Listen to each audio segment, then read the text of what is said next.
شروع کرتا ہوں اللہ کے نام سے جو بڑا مہربان نہایت رحم کرنے والا ہے۔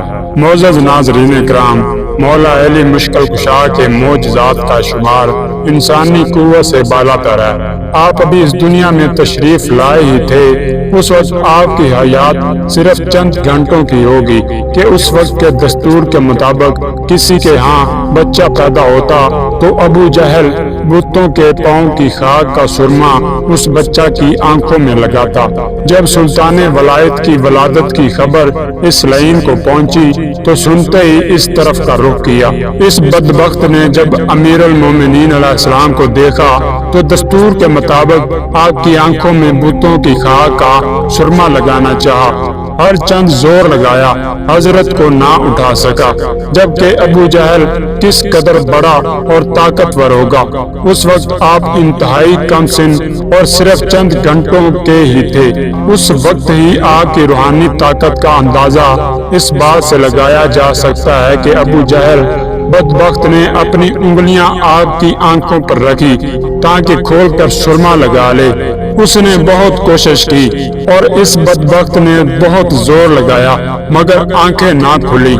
اس وقت شاہ ولایت جناب امیر علیہ السلام نے ولایت کی قوت سے ایک تماچا اس کے منہ پر مارا اور یہ پیچھے کو پھر گیا۔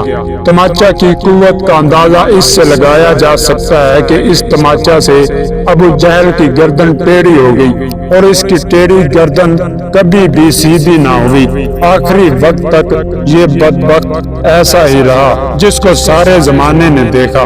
باحوالہ کوکب دری۔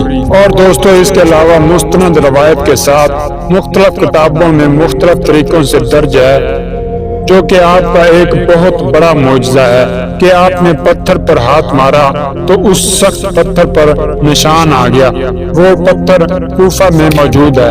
اس طرح کے پتھر مشہد، کف، تقریب، مصر وغیرہ میں بھی موجود ہیں۔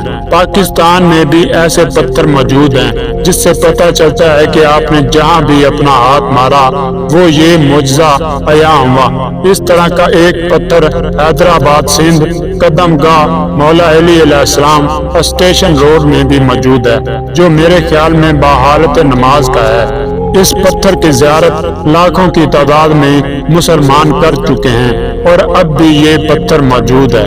دوستو، اس کے علاوہ ایک اور معجزہ مولا علی مشکل کشا کا آپ کو بیان کرتا چلوں۔ اس سے پہلے میں آپ کو یہ بتاتا چلوں کہ علی مرتضیٰ مشکل کشا کی روحانی قوت و معجزات اور اختیارات کا احاطہ کرنا بشری قوت سے بالا تر ہے۔ آپ کے معجزات اس قدر ہیں جس کا شمار نہیں، اور ایسے ایسے معجزات ہیں کہ جس کے سامنے عقل بے بس رہ جاتی ہے۔ اور جب یہی معجزات اور مشکل کشائی اور ذکر علی کے واقعات کوئی محب علی سنتا ہے تو اس کے ایمان میں مزید پختگی اور تازگی آ جاتی ہے۔ آپ کے معجزات میں سے ایک ادنا سا معجزہ یہ بھی ہے کہ آپ نے اپنے شہزادوں کو بادل کے ٹکڑے پر دنیا بھر کی سیر کرائی، جس کی تفصیلات محمد صالح کشفی الحنفی السنی نے اپنی کتاب کوکب دری میں فتوحات القدس کے حوالے سے بیان کی ہے۔ حضرت سلمان فارسی سے روایت ہے کہ ایک روز امام حسن جناب امیر المومنین حضرت علی علیہ السلام کے سامنے تقریر فرما رہے تھے اور قرآن مجید سے حضرت سلیمان علیہ السلام کی سلطنت کا حال بیان کرتے تھے۔ اسی اثناء میں ذکر کیا حضرت صلی اللہ علیہ وسلم نے فرمایا، میری امت کے علماء بنی اسرائیل کے انبیاء کی مانند ہیں، اور آپ یا امیر المومنین اس امت میں سب اولیاء سے افضل اور تمام علماء سے عالم ہیں، اور خدا تعالیٰ نے حضرت سلمان کو ملک عظیم عطا فرمایا تھا۔ آپ کو کیا چیز عطا کی ہے؟ امیر المومنین حضرت علی علیہ السلام نے دعا کے لیے ہاتھ اٹھایا، فوراً ایک بادل کا ٹکڑا ہوا میں نمودار ہوا اور اونٹ کی طرح آپ کے آگے آ کر زمین پر بیٹھ گیا۔ دونوں شہزادے اور حضرت امیر المومنین اس بادل کے ٹکڑے پر سوار ہوئے۔ آپ کی اجازت سے میں بھی اس بادل کے ٹکڑے پر آپ کے ساتھ بیٹھ گیا۔ حضرت نے ارشاد فرمایا اور بادل نے پرندے کی طرح اڑنا شروع کر دیا اور ایک خشک درخت کے پاس جا کر اترا۔ امیر المومنین علیہ السلام نے امام حسن سے فرمایا، اس درخت سے حال دریافت کرو۔ امام حسن علیہ السلام نے علی کے حکم کے مطابق اس درخت سے حال دریافت کیا۔ درخت بولنے لگا اور عرض کی حضرت علی امیر المومنین اس مقام پر عبادت فرمایا کرتے تھے، ان کے قدموں کی برکت سے میں ہرا بھرا رہتا تھا۔